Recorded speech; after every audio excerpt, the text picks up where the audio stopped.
안녕하세요. 한 주도 행복하게 잘 지내셨나요? 오늘은 고린도후서 1장 24절의 말씀을 가지고 꼰대가 아닌 도움이라는 제목으로 하나님 말씀을 전하겠습니다. 꼰대라는 말 알고 계시죠? 꼰대라는 말이 예전에는 어르신들이나 학교 선생님을 가리키는 언어였습니다. 근데 요즘은 고지식하고 권위주의적인 사고방식을 다른 사람에게 강요한 사람을 가리켜 꼰대라고 합니다. 꼰대 육가원칙이 있는데 들어보셨습니까? 누가? 내가 누군 줄 알아. 언제? 내가 너만 했을 때. 내가 젊었을 땐. 나 때는 말이야. 어디서? 감히 어디서? 무엇을?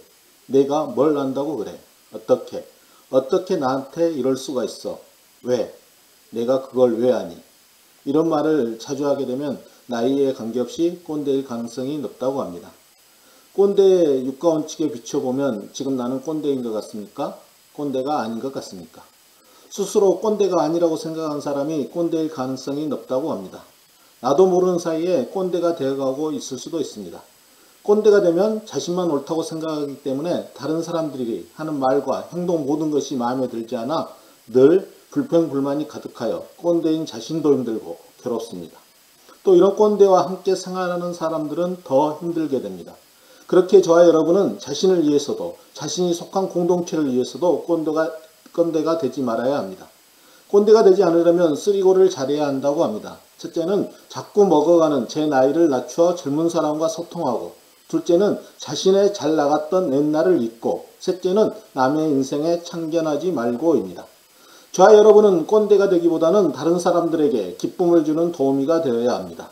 다른 사람을 조종하려 하거나 지배하려는 꼰대로는 결코 선한 영향력을 주면서 좋은 관계를 계속 유지할 수 없습니다. 다른 사람의 삶에 기쁨을 주는 도우미가 될 때 평생 좋은 관계를 유지할 수 있습니다.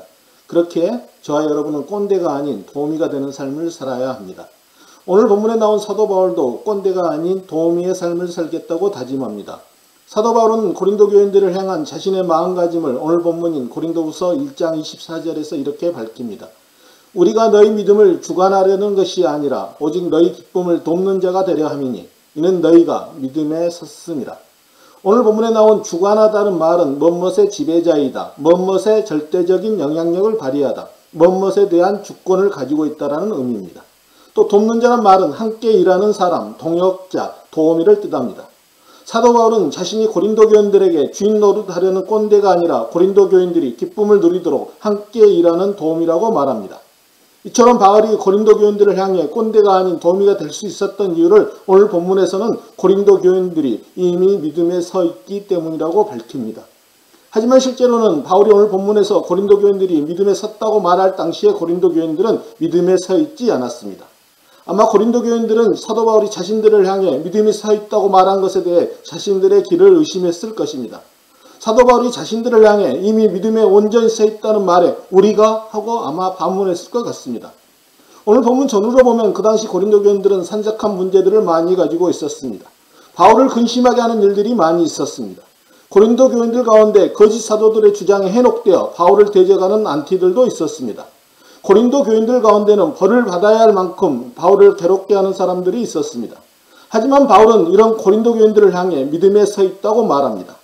바울은 지금 당장은 아니지만 언젠가는 고린도 교인들이 믿음에 바로 설 것이라는 확신을 가지고 있었던 것 같습니다.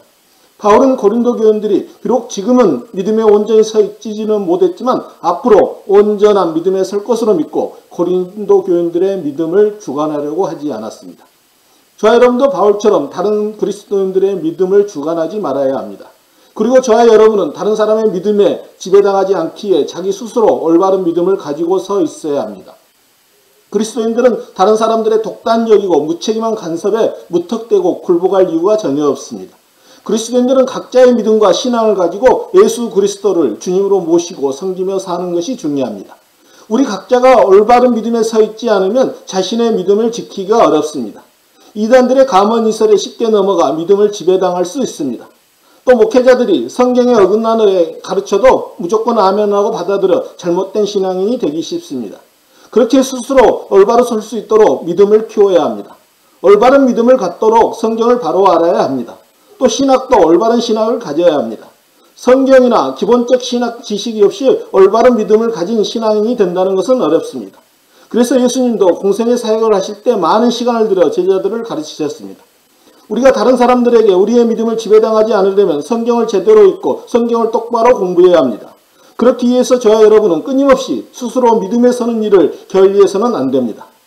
오늘 본문에서 바울이 밝힌 지금은 비록 고린도 교인들이 신앙적으로 조금 미숙하지만 그들의 믿음을 주관하지 않고 단지 기쁨에 설 수 있도록 함께하는 도우미가 되겠다는 원칙은 오늘 우리에게도 필요합니다. 다른 사람이 부족하다고 생각하면 꼰대가 되기 쉽습니다. 비록 지금은 그 사람이 지식이나 경험 면에서 조금 부족하더라도 그 사람을 지배하려는 꼰대가 아니라 앞으로 충분히 잘할 사람으로 바뀌어갈 것을 믿고 도우미가 되어줘야 합니다. 여러분, 사도 바울과 같이 믿음이 위대한 사람도 다른 사람의 믿음을 주관하려고 하지 않았습니다. 바울은 스펙의 종결자였습니다. 바울은 태어나면서 당시 세계 최강국인 로마 시민권을 가지고 있었기에 1등 시민이었습니다. 그리고 당시 이스라엘 최고의 율법학자인 가말리엘 문화에서 배워 학벌도 좋았습니다. 바울은 오늘 우리로 말하면 미국 시민권자이자 서울대법대 로스쿨을 졸업한 사람입니다. 또 바울은 바리새인 중에 바리새인이었기 때문에 가문과 혈통도 자랑할 수 있었습니다. 또한 바울은 오늘날의 국회의원이나 헌법재판소 재판관과 같은 사내들이 회원이었기 때문에 자신의 신분을 자랑할 수 있었습니다. 그리고 바울은 은사도 대단했습니다. 바울의 몸에서 손수건이나 앞치마를 가져다가 병든 사람에게 얹으면 병과 악기가 떠나갈 정도로 기도의 능력에 있어서 탁월한 사람이었습니다. 심지어는 죽은 사람도 기도로 다시 살려내는 은사를 가진 사람이 바울이었습니다. 뿐만 아니라 바울은 하나님으로부터 많은 환상과 계시를 받았습니다. 낙원에도 갔다 온 사람입니다. 그리고 우리에게 예수님이 누구신지, 어떻게 하면 우리가 구원을 받을 수 있는지, 예수 믿는 사람들은 어떤 삶을 살아야 하는지 신약 27권 가운데 13권을 기록하여 전해준 사람이 바로 바울입니다. 더구나 바울은 오늘 본문에 나온 고린도 교회를 개척한 사람입니다. 이런 대단한 바울이 자신이 세운 고린도 교인들의 믿음을 주관하려고 하지 않고 고린도 교인들을 기쁨으로 돕는 사람이 되겠다고 말합니다. 우리가 믿는 예수님도 우리를 주관하지 않으셨습니다. 예수님이 이 땅에 오신 목적도 다른 사람을 지배하여 다스리기 위해서 오신 것이 아니라 섬기기 위해서 오셨습니다. 예수님은 하나님의 아들이시자 하나님이시기 때문에 완벽한 지위와 대단한 권능을 가지고 계셨습니다. 그렇게 예수님은 세상의 권력자들과는 비교가 되지 않는 권능을 가지고 계셨습니다. 예수님은 얼마든지 마음만 먹으면 세상의 권력자들처럼 사람들을 다스리고 지배하면서 뒷노릇하면서 수포갑질을 해야 되는 꼰대가 될 수 있었습니다. 하지만 예수님은 자신의 권능을 자신을 위해 사용하는 것이 아니라 다른 사람들을 섬기는 데 사용하셨습니다. 예수님은 하나님이셨지만 꼰대로 이 땅에 오시지 않고 도우미로 오셨습니다. 마가복음 10장 45절에 보면 인자가 온 것은 섬김을 받으려 함이 아니라 도리어 섬기려 하고 자기 목숨을 많은 사람의 대속물로 주려 함이니라. 예수님은 이 말씀처럼 십자가에서 자신의 목숨을 내놓으시면서까지 저와 여러분의 도우미가 되어 저와 여러분을 살리셨습니다. 이런 예수님의 도우미의 삶이 있었기 때문에 지금 저와 여러분이 다시 하나님의 자녀가 되어 영생을 누릴 수 있게 되었습니다. 이처럼 도우미의 삶은 모든 사람에게 기쁨과 행복을 가져다 줍니다. 그렇게 저와 여러분도 교회에서 신앙생활 할 때도 또 직장이나 가정에서 사람을 대할 때에도 또 무슨 일을 할 때에도 자신의 생각을 강요하여 자신의 방식대로 일하려는 꼰대가 아니라 기쁨으로 돕는 사람이 되어야 합니다. 여러분, 꼰대가 될 가능성이 높은 사람은 누구일까요? 아마 체격이 높고 나이가 많은 사람일 가능성이 높습니다. 나라에서는 대통령이 꼰대가 될 가능성이 높고 직장에서는 사장님이 꼰대가 될 가능성이 높을 것입니다. 또 교회에서는 담임 목사나 장로가 꼰대가 될 가능성이 높을 것입니다. 또 집에서는 엄마나 아빠가 꼰대가 될 가능성이 높습니다. 어느 집단이든지 가장 권위를 가진 사람이 꼰대 짓을 하면 거기에 속한 공동체는 힘들어집니다. 대통령이 꼰대 짓을 하게 되면 국민이 힘들어집니다. 회사에서 사장이 꼰대 짓을 하면 직원들이 힘들어집니다.